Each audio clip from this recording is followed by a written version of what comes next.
너희는 영원히 이 규례를 지킬지니라. 일곱째 달 곧 그 달 10일에 너희는 스스로 괴롭게 하고 아무 일도 하지 말되 본토인이든지 너희 중에 거류하는 거류민이든지 그리하라. 이날에 너희를 위하여 속죄하여 너희를 정결하게 하리니 너희의 모든 죄에서 너희가 여호와 앞에 정결하리라. 이는 너희에게 안식일 중에 안식일인즉 너희는 스스로 괴롭게 할지니 영원히 지킬 규례라.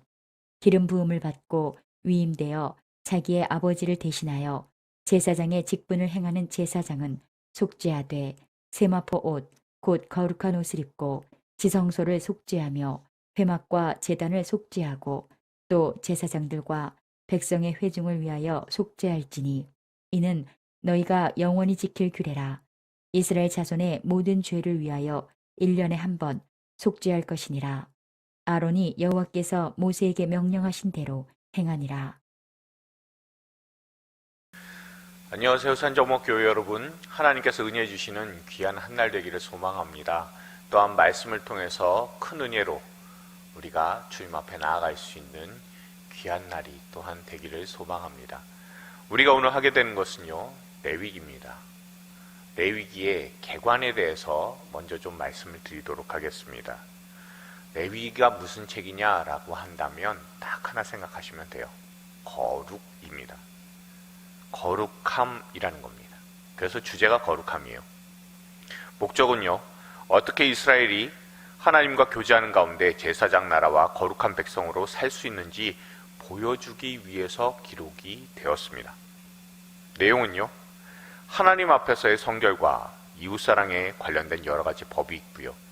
여기에는 레위인들의 제사장 의무에 대한 율법뿐만 아니라 희생제사, 의식적인 정결, 사회적 책임과 거기에 관련된 법들이 포함된다라는 겁니다. 다시 말씀을 드리면요, 우리가 거룩함이라는 것은 그냥 단순한 어떤 거룩해 보이는 듯한 모습 아니면 성경책 안에만 존재하는 것, 그것이 아니라 삶 가운데 드러나는 것, 신자의 삶 가운데 그 거룩함이 드러나는 것이 목적이다라는 것을 여러분들 기억해 주실 수 있기를 바랍니다. 핵심 단어는요, 역시 거룩이고요. 핵심 구절이 있습니다. 나는 너희의 하나님이 되려고 너희를 애굽 땅에서 인도해낸 여호와라. 내가 거룩하니 너희도 거룩할지어다 라고 하는 레위기서 11장 45절 말씀이 있고요. 또 한 가지, 그 거룩하게 될 수 있는 근거가 하나 있습니다. 육체의 생명은 피에 있습니다. 내가 이 피를 너희에게 주어 제단에 뿌려 너희 생명을 위하여 속죄하게 하였나니 생명이 피에 있으므로 죄가 피를 속하느니라. 피가 죄를 속하느니라. 죄송해요. 여러분, 레위기서 17장 11절 말씀인데요.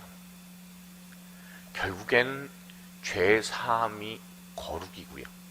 그리고 또한 그 거룩함을 위해선 희생이 필요하다는 겁니다. 이것을 보면서 우리가 알게 되는 것은 결국엔 레위기라는 것이 예수님을 예표하는 책이구나 라는 것을 우리가 알 수 있습니다. 레위기의 얼개는요, 1장부터 17장까지의 내용은 제사를 통해서 하나님과 만나는 내용이고요. 그리고 18장부터 27장, 그러니까 레위기 끝까지는 성별되게 살아감으로 하나님과 동행하는 겁니다. 제가 전에도 말씀드린 것처럼요, 레위기 같은 경우에는요, 이 대속죄일 안에 모든 것이 들어가 있습니다. 대속죄일은 결국에는 제사를 통해서, 그 제사는 피 흘림입니다. 피 흘려서 하나님 앞에 거룩하게 된 것, 죄를 죽여야 된다는 거고요.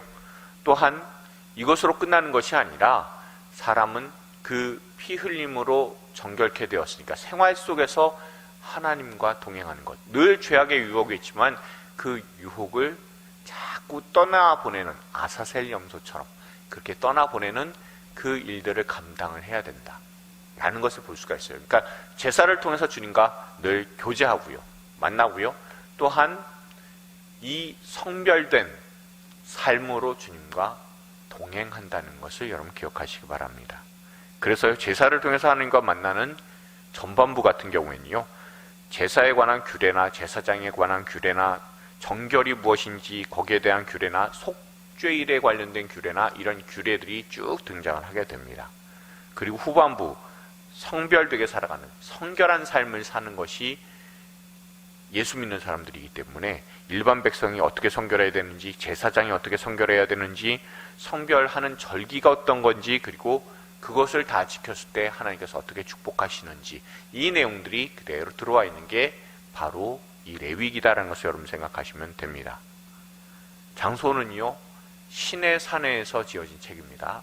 제가 전에도 말씀드린 것처럼 레위기하고 신명기는 장소가 고정된 상태에서 지어진 책이다라고 생각하시면 돼요. 다시 말하면 레위기는 시내산까지 온 거고요. 그리고 거기에서 지어진 책이고요. 그리고 신명기는 모압 평지까지 가서 약속의 땅을 바라보면서 지어진 책이 바로 신명기다라는 것을 꼭 기억하시기 바랍니다. 기간은요, 약 한 1개월 정도 이 레위기가 이렇게 지어지는데 소요된 것으로 추정이 됩니다. 레위기의 키워드는 거룩입니다. 본래 거룩이라는 말은 하나님께 해당하는 말입니다. 그래서 하나님께서 창조하신 모든 것은 본래 거룩했습니다. 창조하시는 날마다 하나님께서 보시기에 좋았더라 라는 말씀은 하나님의 뜻대로 세상이 거룩하게 창조되었다라는 의미입니다. 그런데 사람의 범죄함으로 인해서 거룩은 세상으로부터 구분되었고요. 또한 사람은 거룩에게서 멀리 떠났습니다.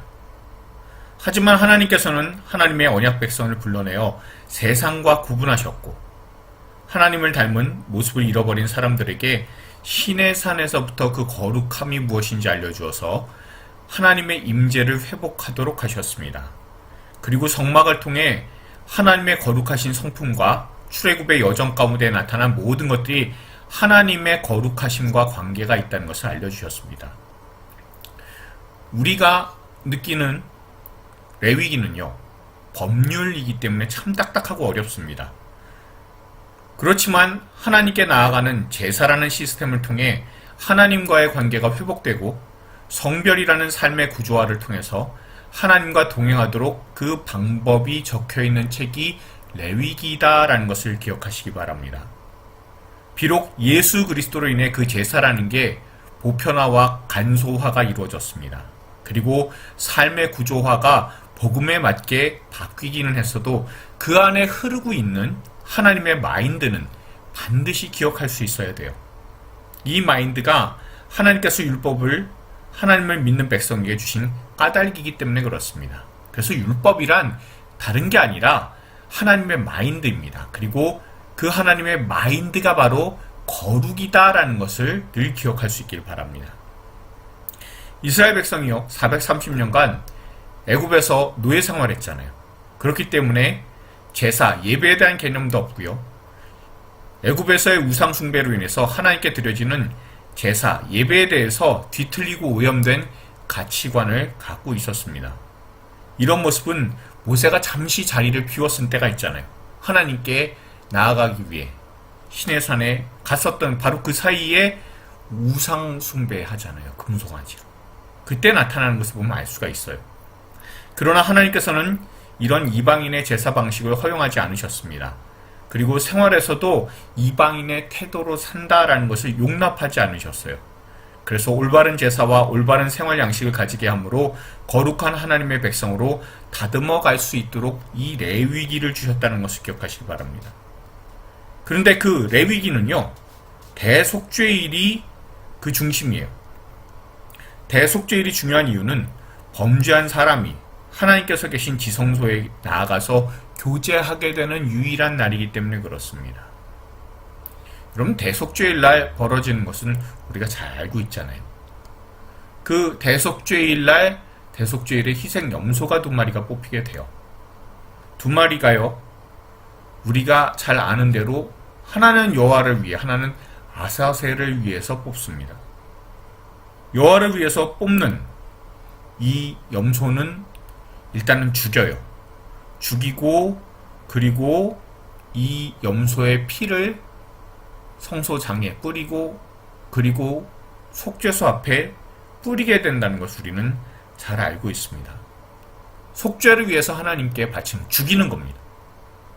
그리고 나머지 한 마리는 염소에게 대제사장의 이스라엘의 죄를 고백하는 기도를 그 염소한테 하고, 그리고 안수가 끝나면 사람을 붙여서, 그래서 그 사람이 그 염소를 데리고 빈들로 나갑니다. 그리고 빈들에서 이 염소를 놓아서 죽게 만듭니다. 이 염소가 바로 아사셀을 위하는 겁니다. 그러니까 여호와를 위해서 죽인다라는 것, 하나님 앞에 속죄를 위해서는 죽을 수밖에 없다는 것, 곧 죄 죽이는 것과요, 그것이 바로 거룩이면 아사셀을 위해서, 그래서 죄를 떠나보내는 것이 바로 성별에 해당하는 것이다라는 겁니다.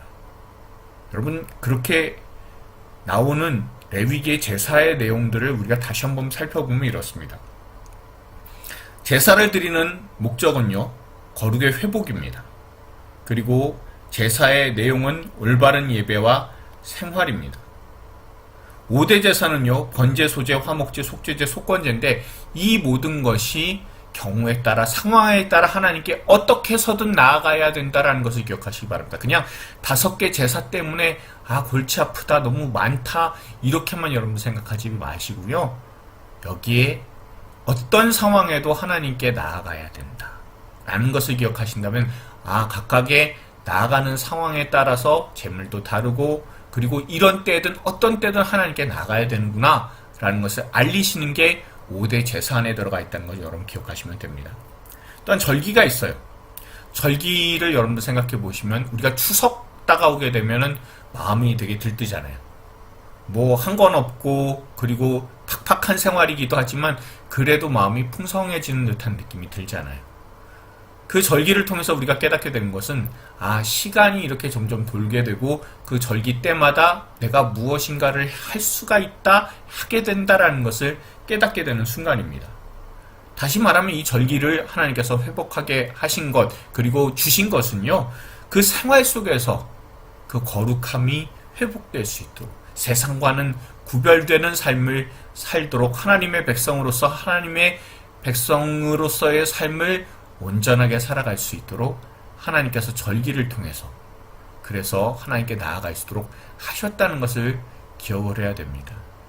그렇지만 이 모든 것들이, 사람은 자기 자신이 갖고 있는 죄성이 있어요. 그 죄성으로 인해서 다 변질시키잖아요. 내가 제사 이만큼 드렸으니까, 내가 생활 가운데서도 이렇게 열심히 살았으니까, 그러니까 나는 하나님께 복받을 만한 사람이다 라는 것, 그것이 바로 예수님 오실 당시에 종교 지도자들과 또한 바리새인, 사두개인, 대제사장들, 이런 사람들이 갖고 있었던 가짜 의였었습니다. 그러나 그 가운데 하나님께서 직접 이 땅에 오셔서, 그래서 그 백성을 거룩한 백성으로 삼으시고자 자신이 십자가에 달려서 돌아가셨다는 것. 우리가 십자가에 죽은 게 아니잖아요. 예수님께서 직접 십자가에 달려서 돌아가심으로, 그렇게 하나님 앞에 속죄 제사를 드리심으로 말미암아 우리의 죄가 죽게 되었습니다. 그리고 또한 그분이 어린 양이 되셔서, 그 아사셀이 되셔서, 그래서 죄를 지고 떠나가 주시는 모습을 보였기 때문에 우리도 얼마든지 예수님의 뒤를 따라 십자가를 지고 우리의 죄를 날마다 생활 가운데서 떠나보낼 수 있는 그런 놀라운 은혜가 우리에게 생기게 되었습니다. 그렇기 때문에 이 대속죄일에 있는 이 2마리의 염소는 예수님의 장차 사역을 예표한다라고 볼 수가 있습니다. 또한 제사는 거룩과 성별을 향한 주님의 마음이다라는 것, 우리가 얼마든지 알 수 있음을 늘 기억할 수 있기를 바랍니다. 묵상을 위한 질문합니다. 첫 번째로, 예배를 통해 하나님을 얼마나 가까이 만나고 있다고 생각하십니까? 두 번째입니다. 삶 속에서 주님의 거룩하심을 따라 살기 위해 어떤 노력을 기울이고 계십니까? 주님께서 우리에게 바라시는 것은요, 주님 앞에 제사를 통해, 예배를 통해 나아가기를 원하시고요, 또한 주님께서는 구별된 거룩한 삶으로 주님께 영광 돌리기를 바라십니다. 우리가 이것을 늘 알고 이 기준이 바로 레위기 안에 들어가 있고, 레위기는 단순한 시스템에 관련된 것이 아니라 하나님의 마음에 관련된 것이다라는 것을 늘 기억하면서 주님께서 기뻐하시는 그런 삶으로 저와 여러분이 영광 올려드릴 수 있기를 소망합니다. 기도하시겠습니다. 우리가 예배를 드리고 생활을 하게 된 모든 이유와 근거가 주님의 거룩하심임을 다시 깨닫습니다.